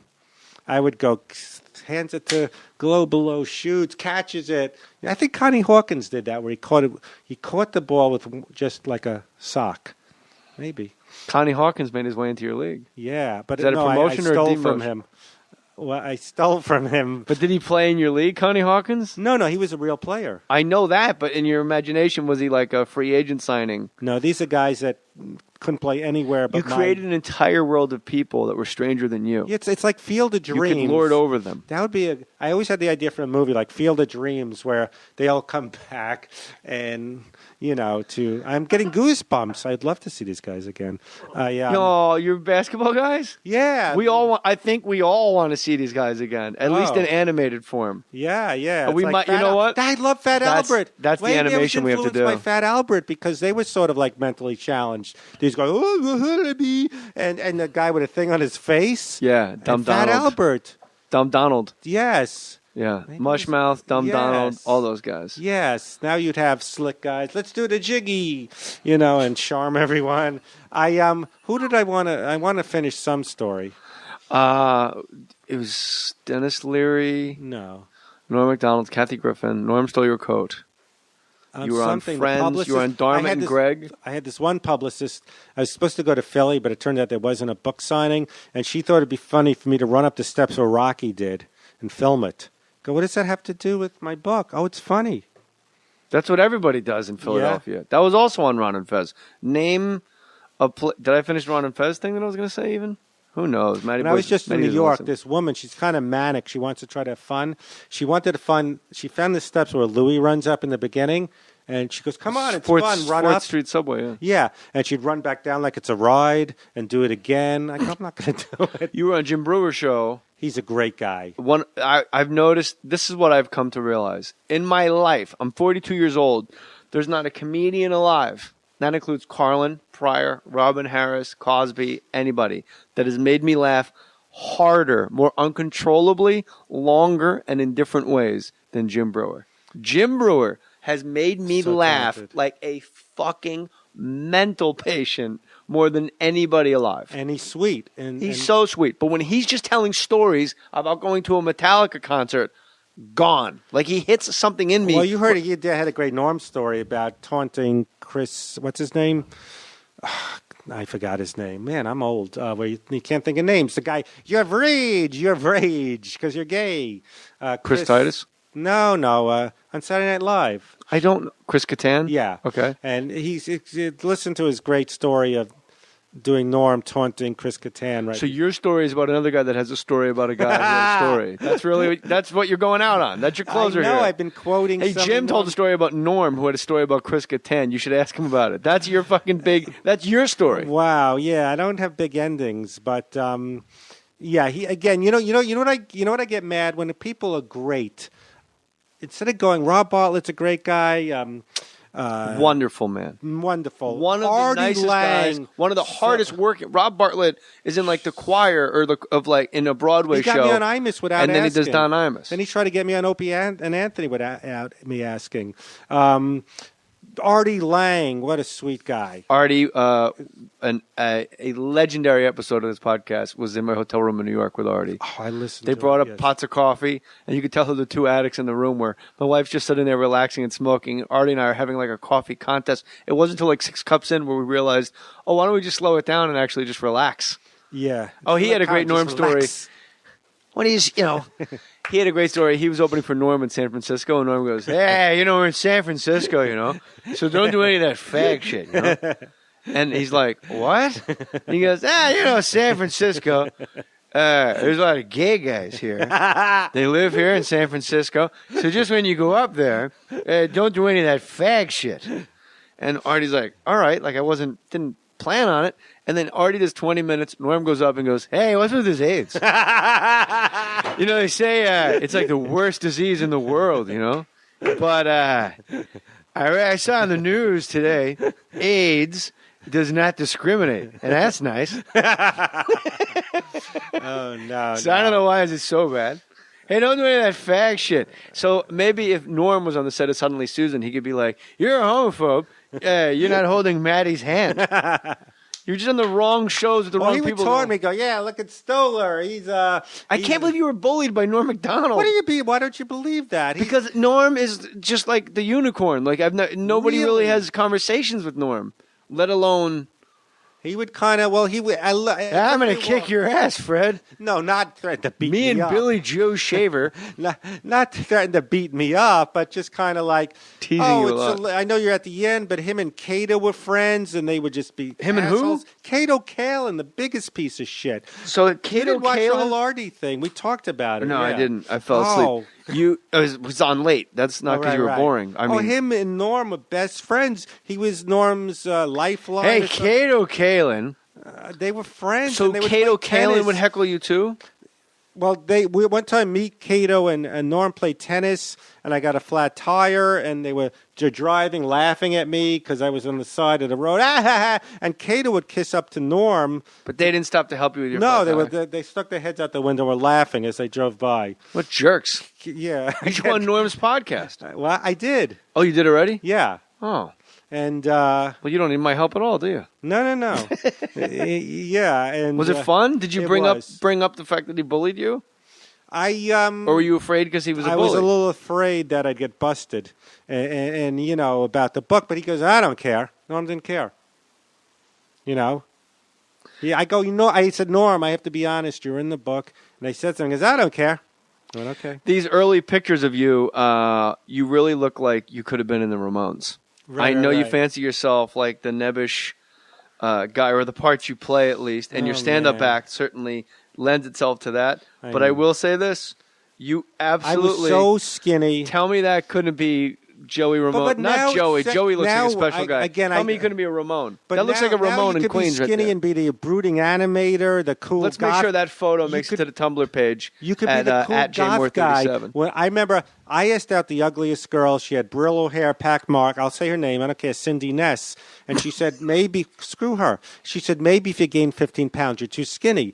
Anyone else with overcompensating skill would go, I'm going to go to the top. I asked the unattractivest one first. She said no. I figured no one would want me. But then you fucked a girl from the Hot for Teacher video, Fred. You're a winner. But that was many years later. Who gives a shit? But in high school, I was traumatized. Look, Action was a long time ago. I still trot that out if I need a little attention in a crowded place. Right. Who cares how long ago it was? She's the teacher from Hot for Teacher. Hot for Teacher, teachers. not meh for teacher. Meh. You friends with Dave Higgins? From Higgins Boys and Groove. Yeah, he was- Friend Lee, not friends up. Okay, if you see him, ask him, because he was there when I had to drive her home, and he came with me, and yeah, so he met her, and it was a funny story. Well, why are you saving all these funny stories for another time? Because I think you go, hey, Dave? He's a funny story. Oh no, he once. Can you get him on this podcast? Else, yeah. Okay. I'm telling another story. Kathy Griffin had a party just to meet men, and she just invited all men. And so then the bell would ring, and Dave Higgins would go, he'd run to the door. Yeah, more dudes. I hope it's more dudes. She really just had a party to meet guys? It was all men.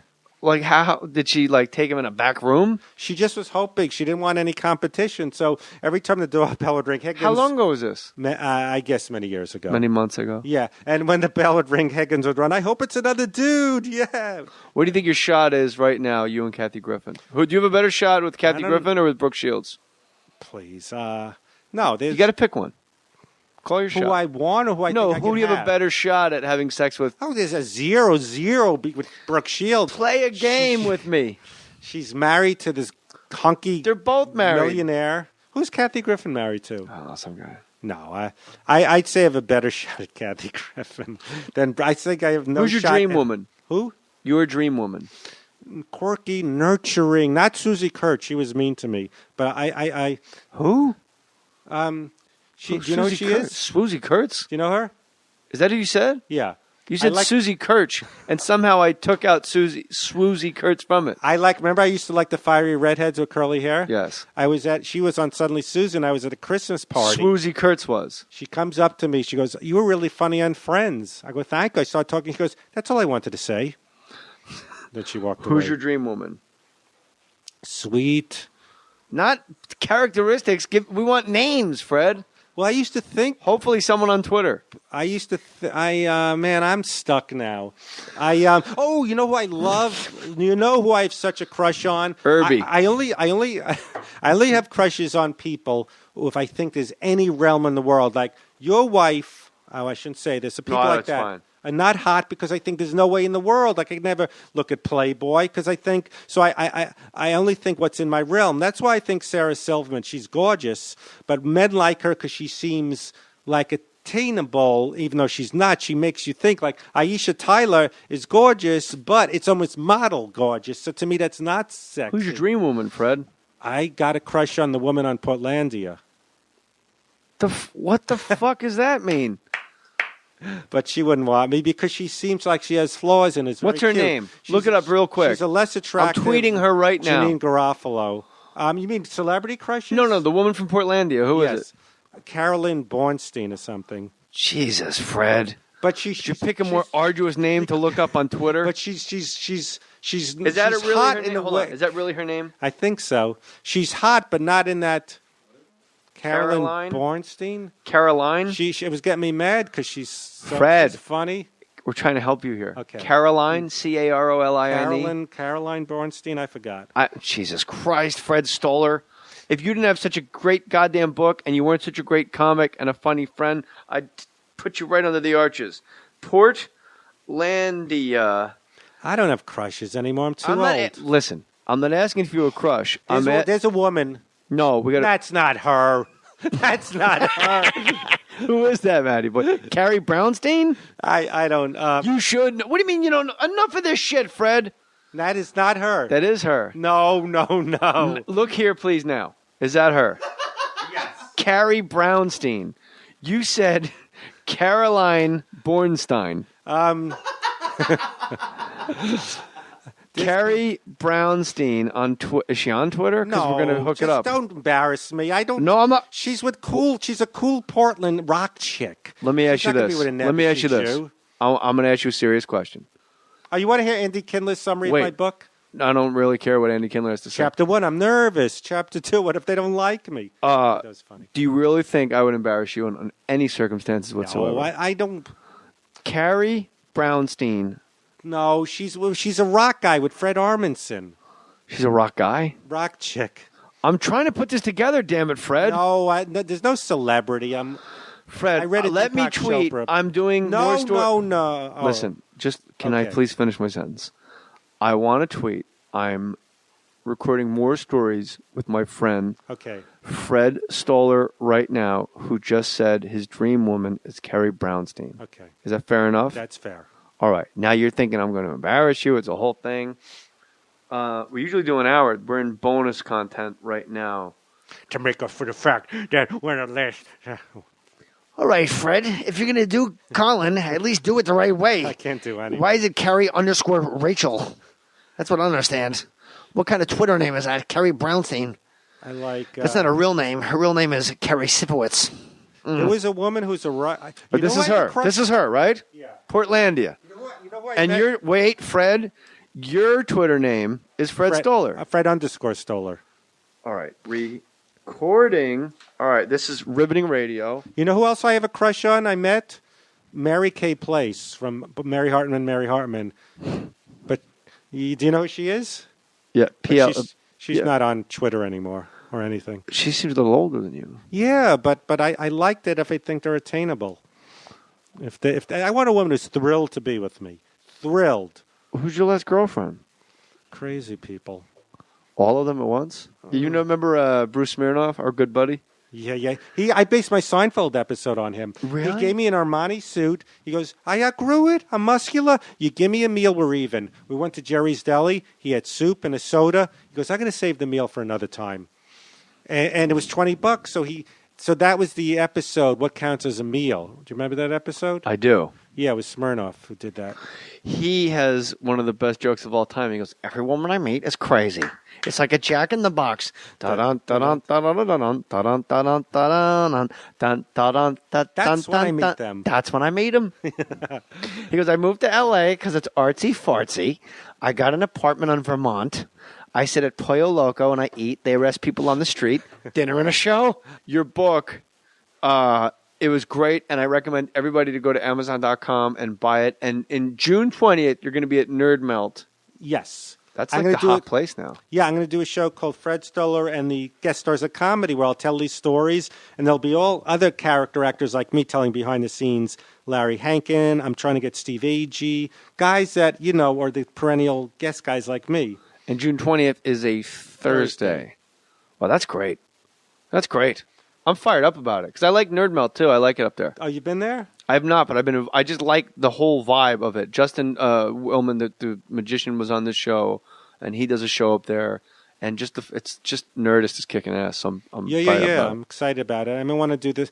Maybe it's a way to ease back into stand up where I'll sell the books, and you did stand up with Steve Buscemi.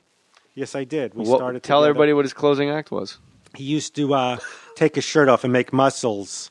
And which could have been if you thought of it, you could have closed with that too, right? He did a politically incorrect joke. Maybe you'll edit this one out. No, how about we just not? Okay. How about we use just a bad stop? word? Huh? You know the song "I'm a Wanderer"? I'm the type of guy, 'cause I'm a rapist. I'm a rapist. All right, edit. No, you can keep that. We edited like 4 of Fred stories out because they were just. Yeah, that one stays in. But you were quoting other people, in all fairness, the things yes, we took out. No, I never. I don't want people to get the wrong idea of my friend. Can I tell you something about my act and black people? I never even said the word black guy in my act, even if it wasn't offensive, because I never wanted in Long Island, in Levittown or Huntington, the one black guy to feel self-conscious like he's talking about me. So even if there was nothing derogatory, I felt funny saying a joke about black people because I always felt he's going to be, looking. Does that make sense? Yeah, I tweeted the thing about Carrie, whatever her name is, and someone immediately wrote, tell Fred he's lucky to have had Norm Macdonald bully him. How is Norm's podcast, Fred? Cheers.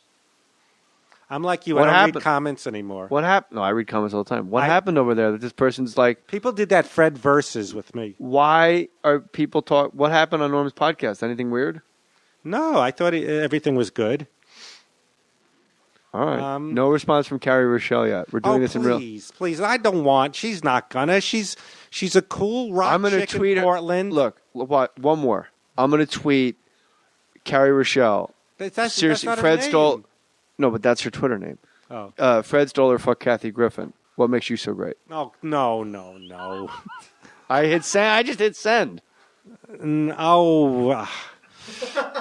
I just hit send. I can't take it back. On my phone, I can undo it, but I can't undo it on my laptop, Fred. No, all right. As long as she knows I didn't send it. No, I put you at Fred_Stoller. You can't send from me. I just did. Look, that's from you. You sent it from me? Yes, Fred Stoller. I fuck Kathy Griffin. What makes you think you're so great? Well, you know what? You're either going to close the deal or make a new enemy. Fred, I would never send that. Okay. Or did I?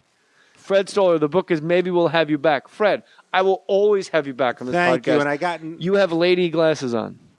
We're going to take a picture of it and put it up on the Tumblr page. Where did you get those? At Target. You got them at CVS? Yeah, because you only go by the number you have. It's limited. I need 175s. And only ladies have bad eyesight. You are just turning into an old Jew right in front of our eyes, Fred. And you're our old Jew. Don't change a goddamn thing about you. You are amazing. You know what I realized? Don't let Pearl break you down anymore. One time Andy Kindler responded to something on Twitter, and someone said, the first and most annoying guy is talking to the second and most annoying guy. And I go, what's annoying about us? And I realized, we're Jewish. So Jewish is synonymous for annoying. I don't think that's true. Well, but what do I know? I'm a Catholic. Yeah. I think annoying is annoying with annoying. But people recognize you're that annoying guy. I don't think I'm annoying. I'm just nervous. I don't think anybody I don't know anybody that thinks you're annoying. People. They think you're sweet. But you play characters that are like, are you done with that? Because you're good at doing deadpan real well. I don't know. Look, let me tell you something. When a black guy walks into a if I'm watching TV, and I'll close the podcast with this, because this is important. And this is how far we've gone away, towards political correctness and away from funny. Right. If I'm watching a sitcom and you work at a deli and you're making sandwiches and a black guy walks in, you hear that bell on the door, dling, dling, and you look up and a black guy walks in and you go, and you jump under the counter, that's the funniest shit I've ever seen. Could I say one last thing, then I'll let you go?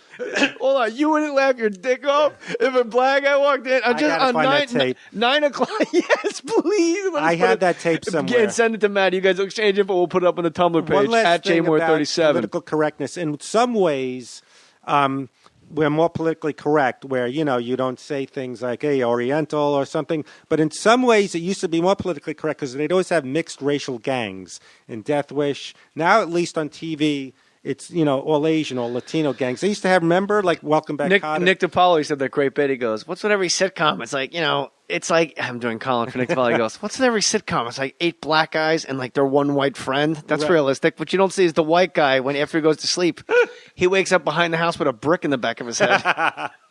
Jesus Next time we'll talk about The White Shadow, my favorite show. One of the best shows. I just saw Ken Howard. He came to my show at the Improv on Melrose. Howard. Whenever there was a problem with a kid, he would walk to their house in South Central. Yeah. Go, Mrs. Washington, Jerry's not doing good. Like I always like that that's a show where there's too many white guys. You're like, this doesn't make sense. Yeah, Goldstein. Why Salami here? And Goldstein. This is in South Central. But Ken Howard was just at my show at the Melrose Improv. I do it every Tuesday night. I love The White Shadow. Never played basketball a day in his life.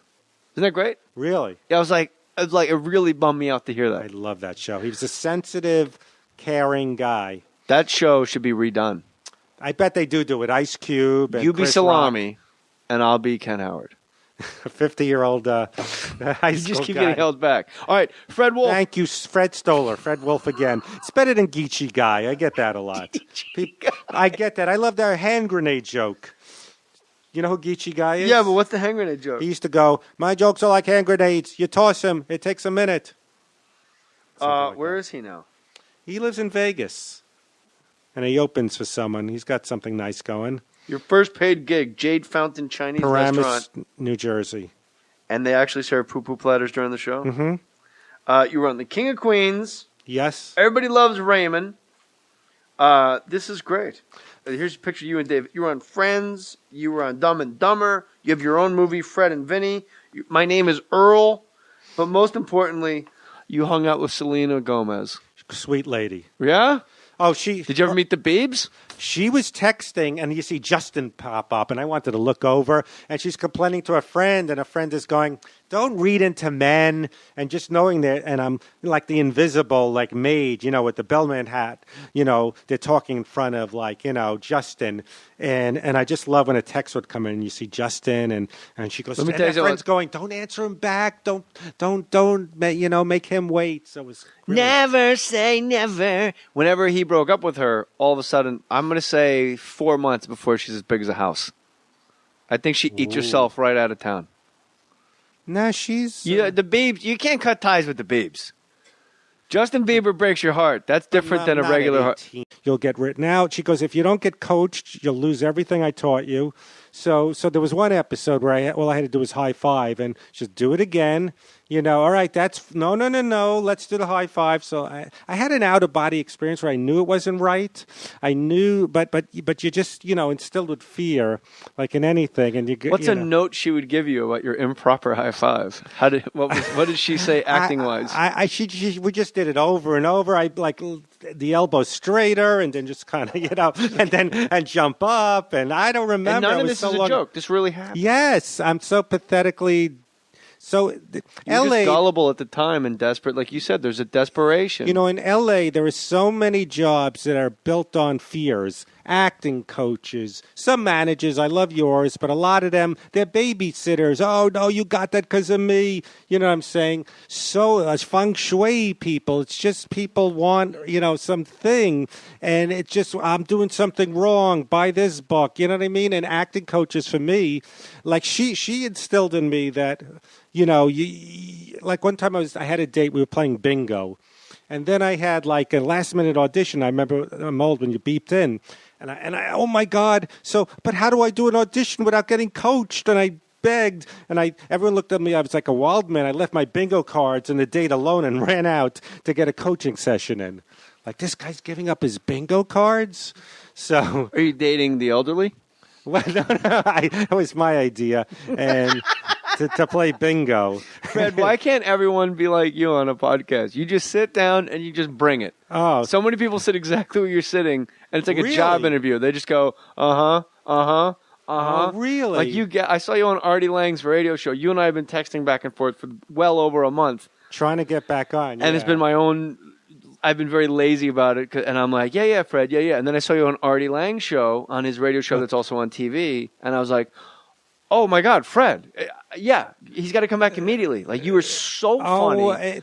I got all neurotic because you said, you're coming back, and then you wouldn't answer my emails, and I go, did I say something to offend Jay? Did I turned down Talk and Walk-In to be on your side. I feel I'm loyal to you. I didn't know that. Yeah. Why would you turn down anything just to be friends with I was one? nervous you'd get mad. But Oh, no. I don't care. I thought, no, I'm just kidding. But okay. I wouldn't feel right about it. I feel that, like how Ray wouldn't do Leno because Letterman gave him. Oh, I can't do Leno. Yeah. They wanted him, and he just I don't know. I will say this: you said the key word, desperation. It seems like when you're in the middle of the pie, all you do is eat and complain, and when you're outside. America was built by dreamers and innovators, people like Edison, Henry Ford, and don't forget Steve Jobs, but it's the inventors and entrepreneurs around us like you that make America great. This month, LegalZoom is celebrating innovation by making it easier for you to, well, innovate. File a patent application to protect your invention, incorporate your business, or form an LLC and launch your dream. Get help with trademark and copyright applications and more. LegalZoom has helped customers file for 100,000 trademarks and helped tons of businesses get started right. Just call or visit LegalZoom.com, answer some straightforward questions, and they'll take care of you from start to finish. Celebrate innovation with LegalZoom, and for a limited time, get a special price on trademark, copyright, and patent applications when you enter MOHR, M-O-H-R, in the referral box at checkout. Protect your creations and launch your dreams at LegalZoom.com today. LegalZoom can provide self-help services at your specific direction, or they connect you to an independent attorney, but they are not a law firm. LegalZoom.com. Enter more. Squarespace, an all-in-one platform that makes it easy to create a professional website, blog portfolio, and online store. Squarespace includes hosting analytics, 24/7 support, and even includes a free domain name when you sign up for a year. Start with clean, beautiful templates, and then easily customize it to look exactly the way you want. Squarespace has a ton of drag and drop functionality. For example, if you want to add a picture, you add an image block and simply drag your image from your desktop to your site. Adding videos, text, audio, and other blocks of content is just as easy. Squarespace takes care of all the technical stuff so you can focus on making great content for your website. With responsive design, your website automatically scales to fit perfectly on every device. Every Squarespace template has its own customized mobile view. It's $8 a month for the standard plan, $16 for their unlimited plan, and $24 for the unlimited plan and the online store. For a free trial, go to squarespace.com/jmoore, and when you're ready to purchase, click J-A-Y-5 under pricing at checkout. Use the offer code J5 for 10% off. That's J-A-Y and the number 5, or go to fakemustache.com or podcast1.com and click on the Squarespace banner on the Mohr Stories page. Squarespace, everything you need to create an exceptional website. Put your name on it. Just put your name on it. That's all I say. Be a man or a woman. Put your name on it. Well, I'd like to hear about it, potheads. How the fuck you gonna know how to be great if you don't study greatness? Look at the game tape. Donuts. If you want a battle, it's either that you will or you won't. You know, you're not a bad-looking man, Mr. Gals. But you are, Blanche. You are in that chair. There's something wrong with us. Something very, very wrong with us.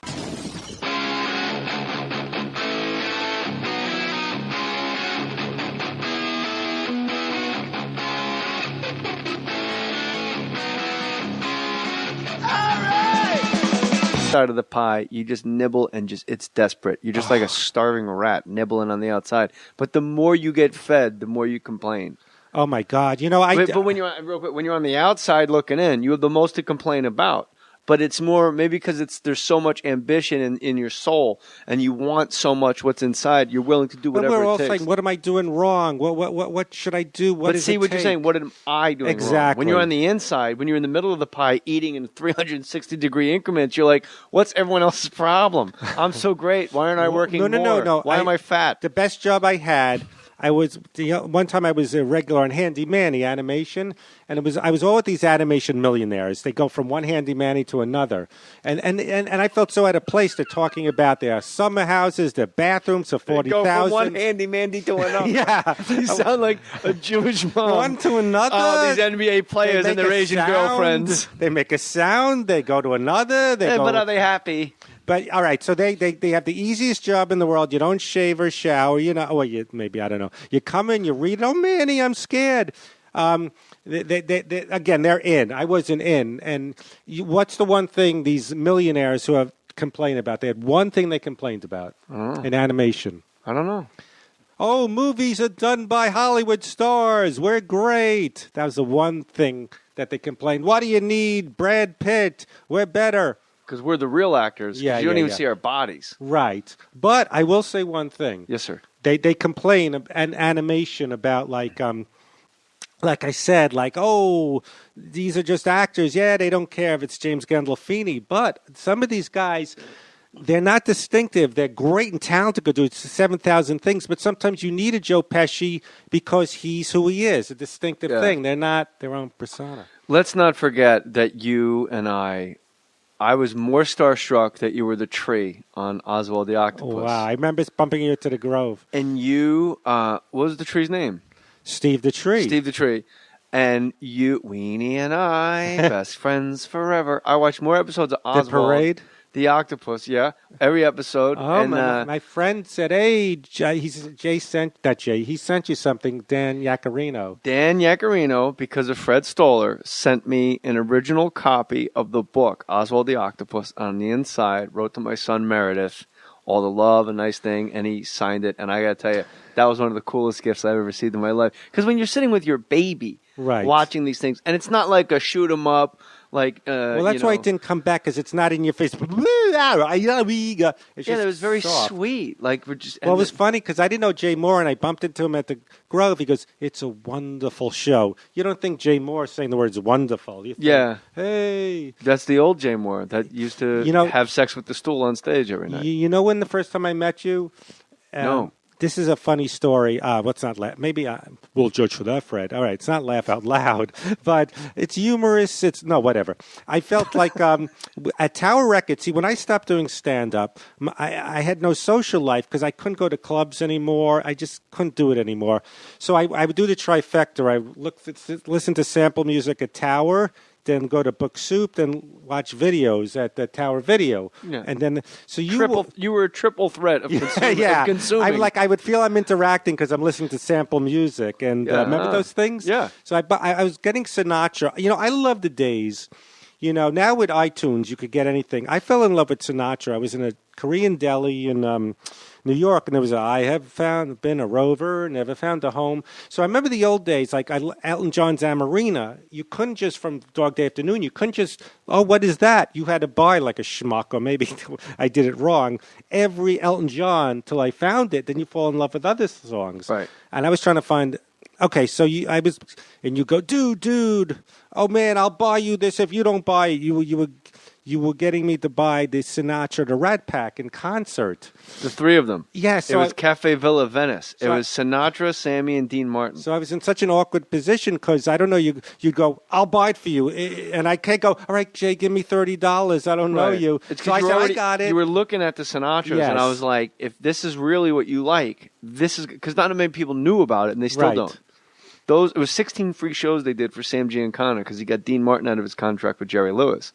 So they just went up hammered every night. Right, and they were doing jokes about Sammy. Yeah, they called him Smokey. Hey, the colored guy. Whatever. Smokey the Bear. Right. And then Sammy would do impressions of people, like brilliant impressions on the second disc. I guess I did preface it funny. And then it was funny. Interesting, certainly. And then Sammy would do impressions, like brilliant impressions of like, Tony Bennett. He would do Dean. He did Frank. Lancaster, things like that. And then Frank goes, have you noticed he does his people better than he does ours? And then Sammy says, I'm a carbon copy. Like, it's all these, like, black jokes. And everyone, like, it was just freewheeling. There was no human resources.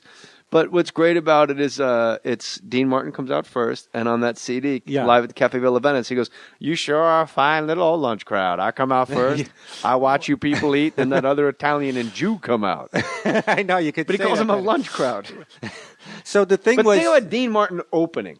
Like, that's crazy. And Sammy goes last. Yes, he did go last. Sinatra, they did two shows where Sinatra closed. He couldn't follow.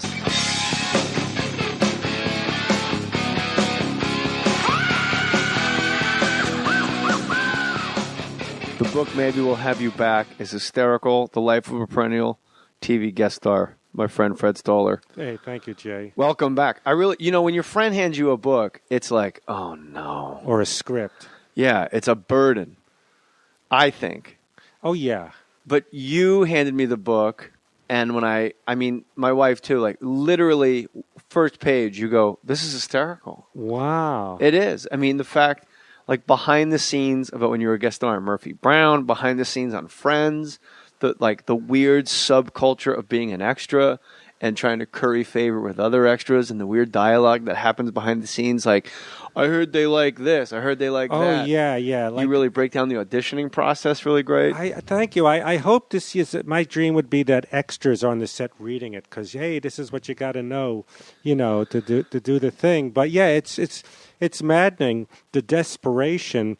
Like, I remember the first time I was on a show and they were saying the hope, like, I was in the cafeteria, and they always have to eat, right? So they'll bring me back. I'm the mailman. So anytime there's mail, you know what I mean? And any link to the show, I'm the cousin. We always need cousins. So go ahead. So little did I know I'd be that guy for the next 20 years. Hey, they need more bartender. They got a drink. I was this crazy bartender. I got a shot, please. They make jokes about him drinking too much. Obviously, to bring me back. Right. The first time you were a regular on a show was pretty much an all-black sitcom. Florida Evans.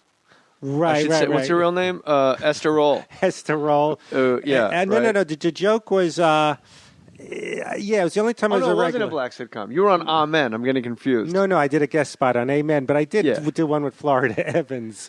Yeah. Yeah, where the joke was a black guy came in and I had to scream and run because he came into the deli. And, of course, when big black guys come in, you hide under the counter. And then I was so naive and the desperation in Hollywood where I had an acting coach. You remember that? Yeah, I want to talk a lot about your acting she coach. She said if you don't get coached, you're going to get written out. So she was coaching me and had a high five because that's all I had to do in an episode. The black guy goes, "Yo, Shell." She goes, "All right, do the high five, but put the hand up higher." So yeah, so you actually spent hundreds of dollars on acting coaches But specifically in this one episode, you had to high five, and this lady kept going to her house in the San Fernando Valley to high five the right way. Oh yeah, well every episode she instilled fear in me that